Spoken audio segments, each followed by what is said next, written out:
नमस्कार मंडळी. सगळ्यात आधी तुम्हा सर्वांना दसऱ्याच्या खूप साऱ्या शुभेच्छा.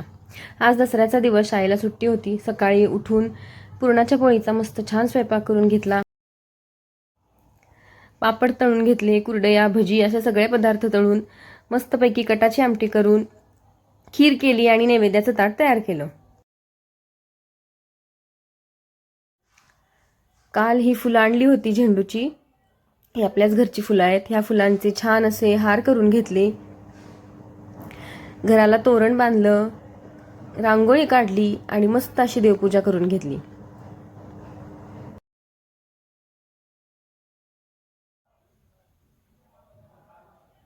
देवपूजा झाल्यानंतर झालेल्या स्वयंपाकाचा मस्त नैवेद्य दाखवला आणि आपल्या घरातल्या शस्त्रांची पूजा करायची म्हणून छान अशी पूजा मांडून घेतली. तुम्ही इथे बघू शकता, मी ज्या रोज वस्तू वापरते त्या सर्व वस्तूंची पूजा मी इथे करून घेतलेली आहे. शाळेतले दप्तर असतील, लॅपटॉप, पेन, कात्री या सर्व वस्तूंची पूजा करून घेतली. पुन्हा सगळ्यात महत्त्वाचं म्हणजे आपल्या सगळ्या गृहिणींसाठी महत्त्वाचं हत्यार म्हणजे आपला गॅस, ह्या शेगडीची देखील पूजा करून घेतली. विजयादशमी म्हणजे वाईटावर चांगल्या गोष्टींचा विजय.